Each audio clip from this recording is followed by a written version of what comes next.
Hello gang, welcome to my vlog. So I hope you like this story. So here we begin. तो आज हम T spill करने वाले मेरे friend के फर्स्ट रिलेशनशिप की। सो आई थिंक कि कभी कभी दूसरों की स्टोरी ना अपने जैसे लगने लगती है, बहुत ज़्यादा रिलेट हो जाती है। तो ये शायद ये भी मुझसे रिलेटेड हो या आपसे, I don't know. So here we start. Now we will name the person, like we will name the girl Komal and the boy Krish. So यहाँ पे स्टोरी चालू होती है। कोमल was older than the boy and he was younger, like 1-2 years gap was there and they were in school. दोनों का first relationship था। अब वो दोनों इतने गंदे कॉम्बिनेशन थे ना, मतलब क्या एग्जाम्पल दे। आइसक्रीम और केचप जैसे बैड कॉम्बिनेशन थी वो दोनों की। तो वो लड़का भी देखने में ना, हम लोग जितने भी फ्रेंड्स लोग थे उन सबको पता चल चुका था कि ये रेड फ्लैग है, टॉक्सिक है, भले ही ये छोटा है। तो उसने उसको प्रपोज किया आगे and she takes time to answer the question and after 2 days she answered yes, I'm in. Like they started, but हमने कोमल को टोका कि मत कर ये सब, अच्छा नहीं है, वो लड़का टॉक्सिक है, आगे जाके तू ही कुछ ना कुछ फलाना ढिमकाना। हमने इतना उसको बोला। सो हमने उस पर छोड़ दिया बोलने के बाद। उसके बाद 3 महीने तक, 3-4 महीने तक उस बंदे ने उसको बहुत अच्छे से ट्रीट किया। लाइक मैसेजेस, कॉल, सब सब टाइम पे होता था उसका। सेविंग स्नैप्स को, वीडियो कॉलिंग, डिटेल देना पूरे दिन की, सब बहुत परफेक्ट था। कोमल प्यार में अंधी पड़ गई, उसे कुछ भी नहीं दिखता था। Like every other guy is a red flag except him, but except Krish. Krish was the biggest toxic person. हर कोई लड़का स्टार्टिंग में करेगा, बुकिंग जाके देगा, roses, text calls, on time होता है वो लोगों का, ठीक है ना। वो कोई गेस आउट नहीं कर पाएगा कि वो आगे जाके क्या करने वाला है। Now you guess out. अब क्या होता है, उस बंदे ने अपने रंग दिखाना चालू कर दिया धीरे धीरे। और हम अब समझ चुके थे अब इसके अंदर चेंजेस आ रहे हैं। अब ये बिजी हो जा रहा है, दूसरी लड़कियों से बात कर रहा है, उसे इग्नोर कर दे रहा है सबके सामने।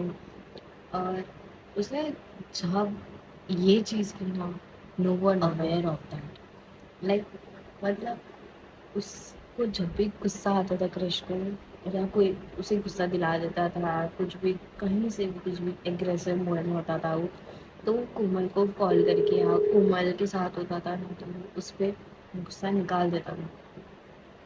और ये चीज़ कोमल ने हमें 1 या 2 महीने बाद बताई। लाइक वो उसे थप्पड़ मार देता था, या फिर वो तो साइकिल करता था, उसे आके हर्ट कर देता था इंटेंशनली।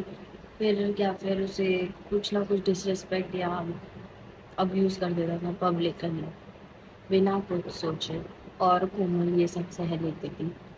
वो कुछ नहीं बोलती थी उसे, ना वो रिटर्न में थप्पड़ मारती थी, ना रिटर्न में कुछ बोलती थी उसे, वो वहाँ से चली जाती थी। कोमल उसे मनाती थी, जब वो गुस्सा हो जाता था उसे थप्पड़ भले ही मार के जाता था तो वो उसके पीछे पीछे जाती थी उसको मनाने के लिए। तो हमने ये सारी चीज़ें अब कोमल ने हमें बताई। तो हमने कोमल को बोला कि इतना फालतू लड़का है, हमने पहले ही बोला था टॉक्सिक है, छोड़ दे इसे, वो तेरा यूज़ कर रहा है। हमने ये बात बोल दी उससे, बट हम सब भूल चुके थे कि वो तो प्यार में अंधी है। और उसके सामने ये सेंटेंस बोलना कि उसे छोड़ दे, वो तेरा यूज़ कर रहा है, वॉज लाइक भैंस के आगे बीन बजाना। सीरियसली वो नहीं सुनने वाली थी, वो तो भी उसके पास जाती थी। अब क्रिश, आज यहाँ चलते आ जाओ, और क्रिश वॉज लाइक कहीं नहीं जाना वो, क्योंकि अब तो वो छोटा था एक तो उससे, तो उसमें मेच्योरिटी 0% थी। और क्या बोल सकते हैं हम उस बंदे के बारे में, इतना फालतू लड़का था ना। मतलब हम कोमल को बोल बोल के समझा समझा के थक चुके थे कि उसे छोड़ दे, तेरा यूज़ कर। वो उसे यूज़ ऐसे कर रहा था, लाइक वो उसको physical touch, hugs, cuddles, kisses, या फिर कुछ भी चाहिए होता था। वो आ जाता था, कोमल को कॉल करता था, कोमल चली भी जाती थी, उसे बहुत प्यार से कॉल करता था और वो बुलाता था, तो वो समझ जाती थी कि किस रीज़न से बुला रहा है, और वो तो भी चली जाती थी उसके पास। अब सबको पता था ये चीज़ कि वो यूज़ कर रहा है। हर रेलो में चलता है, like this is normal, but crush was not normal और उसका रिलेशनशिप भी नॉर्मल नहीं था। देख के ही पता चल गया था फर्स्ट टाइम। नॉर्मली लड़का करता है, बट कोई प्यार में करता है, बट कोई फ़ायदे में करता है, और ये फ़ायदा आपको थोड़े टाइम में पता चल जाएगा किस फ़ायदे की मैं बात कर रही हूँ। और अब कोमल के घर में ऑलरेडी प्रॉब्लम्स होते थे, फैमिली प्रॉब्लम, तो धीरे धीरे कोमल फ्रस्ट्रेट होने लग गई। उसे अब बहुत समझ आने लग गया, रियलाइज़ होने लग गया कि हम क्या बोल रहे थे। लाइक फाइनली आफ्टर 7-8 मंथ्स उसे ये सब रियलाइज़ होना चालू हो गया।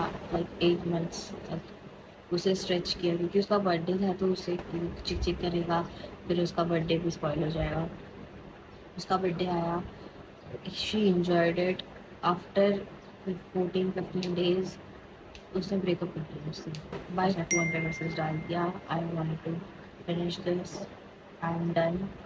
एंड गेस व्हाट, वो बंदा शॉक में चल रहा था कि कोमल मुझे कैसे छोड़ सकती है। She was blind and love with me.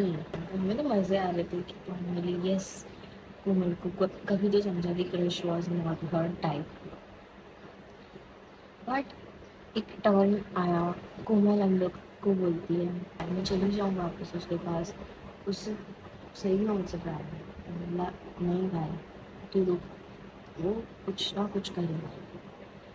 और वो बंदा तब भी पीछे पड़ा है, और अभी भी, क्योंकि उसे फिजिकल चीज़ें नहीं, इसलिए वो अभी भी पीछे पड़ा हुआ है कोमल की। एंड लाइक हमें एक चीज़ पता चली थी उसके ब्रेकअप के 1-2 मंथ्स के बाद कि he was dating 2 girls at the same time. He was dating कोमल। और कोमल शॉक में चली गई। लाइक कोमल को कोई आइडिया नहीं लगा था कि वो डेट भी कर रहा होगा, क्योंकि वो ऐसी हरकतें नहीं करता था उसके सामने।